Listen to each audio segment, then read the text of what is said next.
Mesdames, Messieurs, bonjour. La Côte d'Ivoire, un pays jadis considéré comme une havre de paix, est aujourd'hui à la dérive. Les pires crimes s'y produisent, en tout cas depuis que la guerre civile a eu lieu dans ce pays, avec plusieurs centaines de morts et souvent estimés à plusieurs dizaines de milliers de victimes, morts, blessés, etc. Et si l'on ajoute la crise post-électorale de 2010-2011, ce pays n'a plus jamais connu la paix ni la stabilité. Les gouvernants actuels ne font rien, en tout cas pour remédier à cette situation. Aujourd'hui, en Côte d'Ivoire, vous pouvez disparaître et plus personne n'entendra parler de vous. Que vous soyez opposant politique, que vous soyez un enfant parti à l'école ou parti faire une course, ou que vous soyez tout simplement un citoyen ordinaire qui est sorti faire une course et qui rentre chez lui la nuit, vous pouvez croiser le chemin de bandits qui vous enlèvent, ou vous pouvez croiser le chemin de personnes qui ne sont pas habillées en tenue distinctive des forces de défense et de sécurité, qui vous invitent à monter dans des véhicules vers des destinations inconnues. Cette situation est alarmante et en tout cas, elle inquiète les populations à l'approche de l'élection de 2025. Nous savons que en Côte d'Ivoire, chaque année électorale est aussi une année de violence.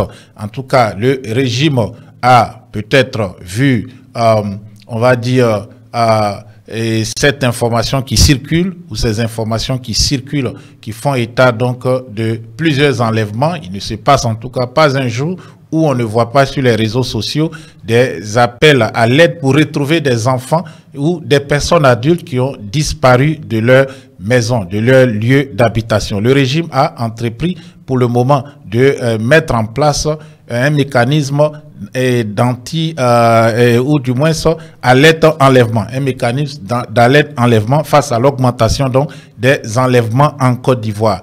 Nous avons le témoignage exclusif d'une personne qui a subi ce fléau, qui a été enlevé et il a pris peur. C'était la nuit, lorsque cette personne rentrait chez elle à la maison, elle a fait son témoignage que nous allons partager en exclusivité avec vous sur Elvic TV.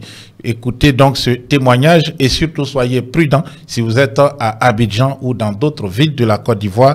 Ne sortez surtout jamais seul la nuit et surtout ayez un téléphone toujours chargé pour contacter vos proches s'il y a une situation donc de détresse, et surtout ayez un peu d'argent pour pouvoir sortir si une situation difficile se présente à vous. Écoutez ce témoignage. Alors bonjour tout le monde, vous allez bien j'espère. Ce que nous nous apprêtons à vous expliquer s'est passé je crois dans la nuit du 29. Du 29, voilà. Il s'est trouvé que on a été raflé dans notre quartier, qui est un quartier résidentiel à la Palmeraie. Voilà, c'était d'entre nous et étaient pris devant le portail. Il y en a qui revenaient du travail et tout ça. Donc moi, pour ma part, ce qui s'est passé, je sortais aller m'acheter quelque chose à la boutique, qui est pas loin de ma maison, et à mon retour, je vois un cargo venir couper la route devant moi. Et l'un d'entre eux me demande ma pièce. Donc, je fais sortir ma pièce parce que je l'avais dans la coque de mon téléphone. Donc je sors ma pièce, il regarde ma pièce et il m'embarque dans le cargo. Et je dis, mais vous m'emmenez où? Qu'est-ce qui se passe? Il y avait d'autres dans le cargo aussi. Qu'est-ce qui se passe? Ils ne m'ont pas répondu jusqu'à... Ils ont continué leur course. Donc passer le temps à rafler des gens. Bon, il s'est trouvé même qu'ils triaient même les personnes qui devaient rafler, hein, pour ce que j'ai pu constater, pardon. Voilà. Et moi, dans la cité, j'ai vu un monsieur en culotte, un jeune monsieur en culotte avec ses tapettes, avec ses lunettes d'intello. Je dis, mais moi, vous me prenez devant chez moi. Mais voici celui-là, il n'est pas devant chez lui parce que c'est un maquis. Ils ne l'ont pas pris parce qu'ils savent à voir le monsieur, tu sens quand même que c'est pas, voilà, n'importe qui. À côté de ça, on a continué la course. Il s'est trouvé qu'il y avait des personnes en train de manger dans des kiosques qu'ils ont attrapé. Un vieillard qui prenait ses médicaments, ils l'ont attrapé. Il y a un monsieur qui a vu la scène qui est arrêté devant sa porte. Donc il a couru pour entrer chez lui. Ils sont entrés jusqu'à chez lui pour l'attraper. Ils ont eu à brutaliser certaines personnes. Ils nous ont pris de 23h à 3h du matin, c'est ça? Oui, 3h moins 4h. Voilà. Tourner avec nous. Et ils nous ont envoyé un coin vers le golfe. Oui, vers le golfe, effectivement.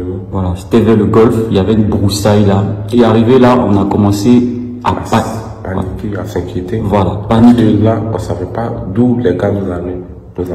Voilà. Et on a pu voir un véhicule dont je vais taire l'aspect, mais un véhicule. Quand on a vu le véhicule, pour nous c'était la fin. Pour nous c'était la fin. Parce que le véhicule suivait le cortège. Et je crois qu'il y a un des chefs qui disait, ils arrivent. Oui, exactement. Voilà, ils arrivent. Et moi, personnellement, je me suis mis, il y a une voix qui m'a dit, commence à prier. J'ai commencé à prier, intercéder. Il y avait d'autres, il y avait un même qui est très bien, même musclé, garçon bien, qui a commencé à pleurer. Il dit, vous nous envoyez où? Je sais pas si vous nous envoyez, il a commencé à pleurer, mais moi je priais. J'invoquais le Seigneur, je priais. Et après, le véhicule a fait demi-tour. Je crois qu'ils ont tourné. Oui, ils ont tourné, voilà. Ils ont pris une voie. Voilà. Et nous avons fait un rave-go. Ils ont pris une voie de sens interdit et puis ils sont montés vers voilà. la voie du... Voilà. Ils ont pris une voie du sens interdit et ils sont montés vers Orange, vers le siège d'Orange. Exactement. Voilà. Et ça laisse à croire que c'était pas quelque chose de simple. Vu les circonstances, ça laisse à croire que c'était pas quelque chose de simple. Il faut faire très attention quand vous sautez. Il faut faire très attention. Par-dessus tout, c'est la police d'Abobo qui vient nous rafler à Cocody. Soit disant que les arrondissements de Cocody leur ont demandé de leur porter main forte. Exactement. Voilà. Et personne n'avait d'enseigne avec son nom. C'était la police d'Abobo et la police du district. Ils sont entrés. En cas de rafle, les rafles là, ça s'implique sur les voies publiques. Et il est dit, j'ai vu un communiqué du ministère de la Défense, si je ne me trompe pas, où il est dit que les rafles se font sur les voies publiques, non dans les habitations et les quartiers résidentiels. Donc déjà, c'est un délit. Et il nous laisse entendre que nos autorités de Cocody, les arrondissements de Cocody ne sont pas assez compétentes pour assurer notre sécurité. Et c'est eux, les policiers d'Abobo. On a le 8e ici, on a le 22e, il y a le 18e, tous ces arrondissements-là, 35e, c'est pas suffisant pour assurer notre sécurité. Il faut la police d'Abobo. Ils nous ont pris, on a passé, je sais pas combien de temps derrière les barreaux, je vous dis, derrière les barreaux, arrêtés. On a demandé de l'eau, ils n'ont pas donné, on avait soif, on n'a pas mangé, on n'a pas bu. De 23h jusqu'à 11h du matin. On n'a pas dormi, on était debout. Et par-dessus tout, ça empestait dans la cellule. Il y a l'urine, il y a les selles, les asticots. On avait le ventre qui était ballonné. Voilà. On n'arrivait même pas à respirer, des palpitations. C'était notre moment de problèmes de santé. Et ils nous exposaient comme s'il y en avait qui avaient des blessures, il y avait du sang qui traînait. Il y avait des... Voilà. Du sang qui traînait un peu partout. C'est-à-dire qu'ils nous ont exposés encore à d'autres dangers. Parmi nous, il y avait des délinquants, on était mélangés à tout le monde. Et vraiment, c'est déplorable. Ça laisse à s'inquiéter. Qu'est-ce qui se passe? Ça laisse vraiment à s'inquiéter. Donc, de grâce, faites attention. Il y avait 2 adolescents. Et ça m'a beaucoup touché parmi nous. Ils pouvaient se faire abuser sexuellement. Il y a beaucoup de choses. On est là, on dit, non, il y a tel enfant qui est sorti, il n'est pas revenu. Mais c'est tout ça. Ils ont confisqué nos téléphones. Et ils nous ont demandé de payer 10 000 sur le trajet. Ceux qui ont pu avoir 10 000, là, ils ont libéré quelques-uns dans la cité. Maintenant, on n'avait pas de l'argent liquidé sur nous, là. Ils sont partis avec nous. Pour nous libérer aussi, ils demandent l'argent avant de nous libérer. Nos téléphones sont confisqués. On ne peut pas passer d'appel, on nous appelle, on ne vient pas nous interpeller pour dire « Ah, il y a telle personne qui son téléphone est en train de sonner. » Peut-être que bon, nous sommes là, nos parents ne savent pas où nous sommes. Ils sont obligés de prendre des renseignements avec nous pour que nous puissions les indiquer exactement où nous sommes. Voilà. Mais on a constaté que de 23 heures, là où ils ont pris nos téléphones, moi, il y a l'un de mes pères qui m'a appelé. Bon, lui, c'est un major. Je leur ai passé le téléphone, ils m'ont dit non, qu'ils s'en foutent de celui qui est au téléphone, qu'eux, ils n'ont pas affaire à eux, à lui au moins. Voilà, ils m'ont même dit d'éteindre mon téléphone et j'ai refusé. Mais il y a l'un des officiers qui m'a arraché le téléphone et lui-même, il a éteint le téléphone et il me l'a confisqué avec lui. J'étais obligé de persister là-dessus pour qu'il me remette mon téléphone. Il lui a dit, mais c'est pas normal, nous sommes obligés d'appeler pour donner nos renseignements aux parents. C'est ça. Pour qu'ils sachent où nous sommes exactement. C'est ça. On a été, voilà. C'est pas normal, c'est même pas du tout normal. Ça n'a pas été facile pour nous. Vraiment. C'est ça, ils nous ont traumatisés. Pour nous qui venons d'une certaine famille, c'est quand même pas bien d'aller dormir derrière les barreaux. Vous ne savez pas le vécu des gens, vous nous avez traumatisés. On fait tout pour ne pas avoir les problèmes avec la loi, pour ne pas se trouver dans ces conditions-là. Mais injustement, vous nous avez mis dans ça. On a peut-être le casier qui n'est pas encore entaché, mais on a fait de la prison, peu importe l'heure. Et vous nous avez sali comme ça. Et vraiment, c'est déplorable. Et il y a un qui disait que... est-ce qu'il disait comment j'ai fait pour porter tenue noire là? Est-ce qu'il disait comment j'ai fait pour porter tenue noire? Ça laisse à se poser beaucoup de questions. Si les autorités qui sont censées nous protéger se comportent comme ça, nous menons la vie très dure. Voilà, c'est inquiétant. Ils ont bafoué nos droits. Si l'État de Côte d'Ivoire voit que dans ce témoignage, il y a eu des infractions, il y a eu des délits, c'est pas qu'on ne peut pas poursuivre l'affaire, mais on expose ce témoignage-là pour que la Côte d'Ivoire, qui dit être un pays de droit et de loi, si l'État de Côte d'Ivoire, l'état-major ne se reconnaît pas dans cette scène, il faut que ceux qui ont fait ça, là, comparaissent devant les tribunaux. Parce que ça ne se fait pas.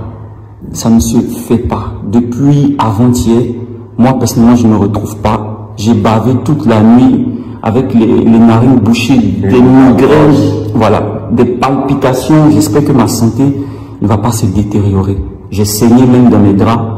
C'est vraiment déplorable. Et je me souviens, je crois, de la particule, de la plaque, le matricule était, je crois, D48 1009. Exactement. Voilà. Et je crois, j'ai pu... quelques agents aussi, un certain Ouattara. C'est Jean Ouattara. Et puis, il y avait un autre encore. Silla. C'est les deux noms qu'on a pu, voilà. Ouattara et Silla. Et vraiment, ils nous ont maltraités. Et c'est injuste.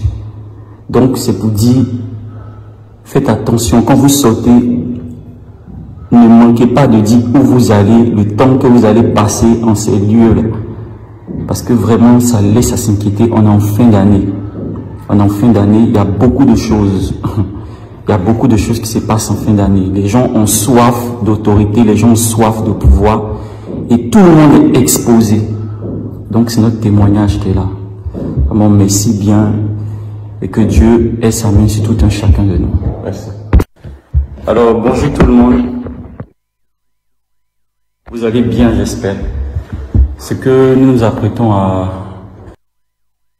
Voilà, donc voici un témoignage, donc ce témoignage de ces frères qui ont subi la barbarie des forces de l'ordre, des forces de l'ordre d'Abidjan, qui, ma foi, peuvent faire ce qu'ils veulent. Ce sont de telles personnes qui vont au domicile des opposants politiques pour les enlever en pleine journée encagoulés, les fameux encagoulés. Ils sont toujours habillés en noir, la description correspond. Ceux-là, ils étaient bon, en civil, bon, d'autres en tenue noire de policiers, donc de forces anti-émeutes de la police. Ils conduisent ces gens vers des destinations souvent inconnues ou vers des commissariats. Ceux qui ont de l'argent pour payer sont relâchés il n'y a presque pas de sécurité dans ce pays. Donc, cette situation est à déplorer, de même que les disparitions des enfants. On ne sait pas vers quelle destination ces jeunes enfants, ces gamins, pas jeunes enfants, ces gamins ou ces gamines sont envoyés souvent sur le chemin de l'école et ils ou elles sont enlevés, souvent à la maison, juste devant la cour familiale, ils sont enlevés et souvent, ce sont donc ces gamins-là qui sont vendus dans des réseaux pédophiles ou ces gamines qui sont vendues aussi dans des réseaux pédophiles ou qui sont où les organes vont servir à alimenter les réseaux de trafic d'organes. Je rappelle qu'il y a de très grands circuits de trafic d'organes en Côte d'Ivoire. On l'a vu hier ou avant-hier sur notre direct, donc les trafics qui s'opèrent en Côte d'Ivoire, dont parlait cette journaliste libanaise, journaliste et aussi professeur d'université libanaise. Il y a des trafics d'organes, des trafics qui se passent en Côte d'Ivoire ou au départ de la Côte d'Ivoire. Tout cela est à dénoncer. Soyez vigilants et très prudents. Quand vous sortez de chez vous, je réinsiste là-dessus, ne laissez jamais vos enfants seuls. Si vous pouvez déplacer-vous pour les récupérer dans leurs établissements. Et si vous devez sortir la nuit, surtout informez vos proches, vos connaissances, dites-leur où vous allez. Ayez toujours votre téléphone chargé et surtout du crédit pour qu'on puisse vous joindre ou que vous puissiez joindre quelqu'un s'il y a donc une situation désespérée. Donc, restez à l'écoute et surtout avant de partir, n'oubliez pas de liker et de partager et abonnez-vous pour recevoir les alertes et les notifications chaque fois que nous postons une nouvelle vidéo où nous sommes en direct. Merci, à très bientôt.